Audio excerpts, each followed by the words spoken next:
Sunday കുളിസേനിട്ടിട്ടുണ്ട്, കണ്ടോളൂ. രാത്രി 8 മണിക്ക് ലൈവ് ഉണ്ട്, കുളിസേനിട്ടിട്ടുണ്ട്. ഇനി ബാക്കി ചെടിക്ക് വെള്ളം ഒഴിച്ചിട്ട് അങ്ങ് അവസാനിപ്പിക്കും. എല്ലാ ടെറസൊന്നും എല്ലാ ആൾക്കാരെ നോക്കുന്നുണ്ട്. അപ്പം നിങ്ങൾ കണ്ടോളൂ. നിങ്ങൾ ഈ ഫോട്ടോയിൽ കാണുന്ന വ്യക്തിയുടെ പേരെന്ന് പറയുന്നത്, സ്ത്രീയുടെ പേരെന്ന് പറയുന്നത് ശ്രീലു എന്നാണ്. ഇവരൊരു കോളേജ് അധ്യാപികയാണ്. അത് എഞ്ചിനീയറിംഗ് കോളേജിലാണ് പഠിപ്പിക്കുന്നത്. ഇവരെ വീഡിയോ, അതായത് ഇവരെ പറ്റിയുള്ള ന്യൂസ് ഇന്നലെയാണ് ഞാൻ കാണുന്നത്. എന്താണ് സംഭവം എന്നറിയാൻ വേണ്ടി ചെക്ക് ചെയ്ത സമയത്താണ് ഇവരെ കോളേജിൽ ഇവരെ കൂടെ വർക്ക് ചെയ്യുന്ന അധ്യാപകനായിട്ടുള്ള ഒരു വ്യക്തി ഉണ്ടെങ്കിൽ ഇവരെ പറ്റി മോശമായിട്ടൊക്കെ സംസാരിക്കുകയോ ഇവരെ പറ്റിയുള്ള കാര്യങ്ങളൊക്കെ അവിടെ ബോർഡിലൊക്കെ എഴുതി വെക്കുകയോ, വീഡിയോ ഉണ്ട് അതൊക്കെ കാണിച്ചു തരാം അങ്ങനെ എങ്ങനെയാണെന്നൊക്കെ പറഞ്ഞുള്ള കാര്യം പുള്ളിക്കാരെ എഴുതി വെച്ചിട്ടുണ്ട്. എന്നാൽ അതിനെതിരെ ഈ പുള്ളിക്കാരി എന്ത് ചെയ്യുന്നു, കോളേജ് പ്രിൻസിപ്പാളിൻ്റെ അടുത്ത് പരാതി കൊടുത്തു. പക്ഷേ എന്നിട്ടും കാര്യങ്ങളോ ഒന്നും തന്നെ കിട്ടിയില്ല. എന്താ പറയുക, നിയമ നടപടികളോ ഒന്നും തന്നെ എടുക്കുന്നില്ല എന്ന് പറഞ്ഞിട്ടുണ്ടെങ്കിൽ അവർ ഒരു മറുനാടൻ എന്ന് പറഞ്ഞ ഒരു ചാനലിന് കൊടുത്ത ഇൻ്റർവ്യൂവിൽ കണ്ടിരുന്നു. അതിനെക്കുറിച്ചൊക്കെ സംസാരിക്കുന്നത് അത് എന്താണെന്ന് അറിയാൻ വേണ്ടി ഇവരെ പറ്റി ഇവർക്ക് യൂട്യൂബ് ചാനലൊക്കെ ഉണ്ടെന്ന് പറഞ്ഞാൽ അതിൻ്റെ ആ ഒരു വീഡിയോയുടെ കമൻറ്റ് ബോക്സിൽ വന്ന് കുറേ പേര് പറയുന്നുണ്ടായിരുന്നു. ഓക്കെ, എന്താണെന്ന് അറിയാൻ വേണ്ടി ആ ഒരു യൂട്യൂബ് ചാനൽ സെർച്ച് ചെയ്ത് നോക്കിയപ്പോഴാണ് ഈ പുള്ളിക്കാരിയുടെ യൂട്യൂബ് ചാനൽ കാണുന്നത്. അതിനകത്ത് മൊത്തം എന്ന് പറഞ്ഞു കഴിഞ്ഞാൽ നമുക്ക് കാണാൻ പറ്റാത്ത രീതിയിലുള്ള വീഡിയോസ് എന്ന് പറഞ്ഞ് അവർ ലൈവായിട്ട് കുളിക്കുന്ന ഇങ്ങനത്തുള്ള കാര്യങ്ങളൊക്കെ ഉണ്ടെങ്കിൽ ലൈവായിട്ട് അവർ വീഡിയോ ആയിട്ട് ഇട്ടേക്കുവാണ്. സോ ഇത് കണ്ടപ്പോഴത്തേനും എനിക്കൊന്നും മനസ്സിലാവുന്നില്ല. അപ്പോഴത്തേനും ഇവരെ ക്യാരക്ടർ ഇങ്ങനെയാണോ എന്ന് നോക്കിയപ്പോഴത്തേനാണ് ഈ ഒരു വീഡിയോ കണ്ടത്. അത് നമ്മൾ വിഷമിക്കുമ്പോൾ ഒരു ചെറ്റിയില്ല, നമ്മൾ വിഷമിക്കുമ്പോൾ ഒരു ചെറ്റിയുമില്ല. നമ്മൾ വിഷമിക്കുമ്പോൾ ഒരു ചെറ്റിയില്ല, നമ്മളെങ്ങനെ ജീവിക്കുന്നു എന്നറിയാൻ ഒരു ചെറ്റിയില്ല. ചളി തേക്കാനും കരിവാരി തേക്കാനും തെമ്മാടിത്തരത്തിനും ആൾക്കാർ ഇഷ്ടം പോലെ ഉണ്ട്.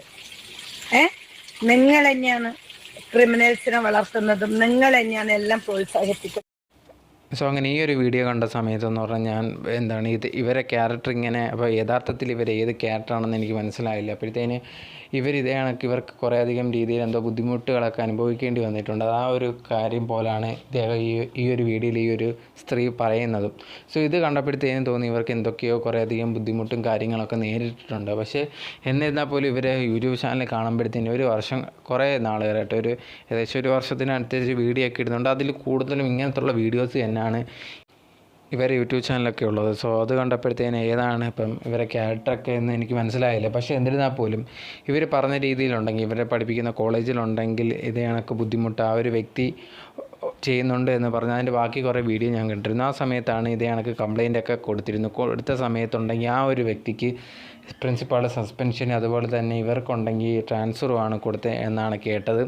സോ ഇത് കേട്ടപ്പോഴത്തേന് എന്താണ് ഇത് യഥാർത്ഥത്തിൽ റിയലാണോ എന്നൊക്കെ ഫുള്ളായിട്ട് അങ്ങനെ ന്യൂസ് അല്ലെങ്കിൽ ഇതിനെക്കുറിച്ച് ചെക്ക് ചെയ്ത ഭയങ്കരമായിട്ടുള്ള ഓരോരുത്തർ വീഡിയോസൊക്കെ ചെയ്യുന്നുണ്ടായിരുന്നു. ഇവരുടെ ഇതേ കണക്ക് ആ ഒരു മറുനാടന് കൊടുത്ത ഒരു ഇൻ്റർവ്യൂവിൽ പറഞ്ഞു നമ്മളെയൊന്നും പ്രൊട്ടക്റ്റ് ചെയ്യാൻ ഇവിടുത്തെ ഗവൺമെൻറ് ഒന്നുമില്ല, നടിമാരൊക്കെ ആണെങ്കിൽ അപ്പം തന്നെ ആക്ഷൻ എടുക്കും, ഞാൻ പക്ഷേ ആണെങ്കിൽ എനിക്കൊന്നും നീതി കിട്ടിയിട്ടില്ല എന്ന് പറഞ്ഞിട്ടുണ്ടെങ്കിൽ അവർ വീഡിയോ ഒക്കെ ഇടുന്നുണ്ടായിരുന്നു. അപ്പോഴത്തേനും തെറ്റ് ചെയ്തിട്ടുണ്ടെങ്കിൽ അത് ഇവർക്കെതിരെ ചെയ്തിട്ടുണ്ടെങ്കിൽ അതിന് കറക്റ്റായിട്ടുള്ള നടപടിയും കാര്യങ്ങളൊക്കെ എടുക്കണം, അതിൽ കുഴപ്പമൊന്നുമില്ല. പക്ഷേ എന്നിരുന്നാൽ പോലും ഇവർ ഇങ്ങനെ വീഡിയോസൊക്കെ ഇടുന്ന ഇതേ കണക്ക് ഇടുന്നതും വളരെ എന്താ പറയുക, ഇവർ ഒരു അധ്യാപിക എന്ന് പറഞ്ഞപ്പോൾ ഞാൻ ഭയങ്കര ഫസ്റ്റ് ഷോക്കാണ് ചെയ്തത്. കാരണം എന്ന് പറഞ്ഞാൽ ഇങ്ങനെയൊക്കെ വീഡിയോ ഇടുമെന്ന് പറയുന്നത് എന്നെ ഭയങ്കരമായിട്ട് ഒരു അധ്യാപിക അങ്ങനെ ചെയ്യുന്നത് ഞാൻ കണ്ടിട്ടോ അങ്ങനെയൊന്നുമില്ല. ബട്ട് ഇതേ കണക്ക് ചെയ്യുന്നവരൊക്കെ ഈ ഒരു യൂട്യൂബിലൊക്കെ ഉണ്ട്. പക്ഷേ എന്നിരുന്നാൽ പോലും ഒരു അധ്യാപക ഇങ്ങനെയൊക്കെ ചെയ്യുന്നു എന്ന് പറഞ്ഞപ്പോഴത്തേന് ഭയങ്കരമായിട്ട് ഷോക്കാവുകയാണ് ചെയ്തത്. സോ എന്താണ് ഇതിനെപ്പറ്റി ചിന്തിക്കുന്നത് എന്നുള്ളൊരു കാര്യം കമൻറ്റ് ബോക്സിൽ കമൻറ്റായിട്ട് രേഖപ്പെടുത്തുക.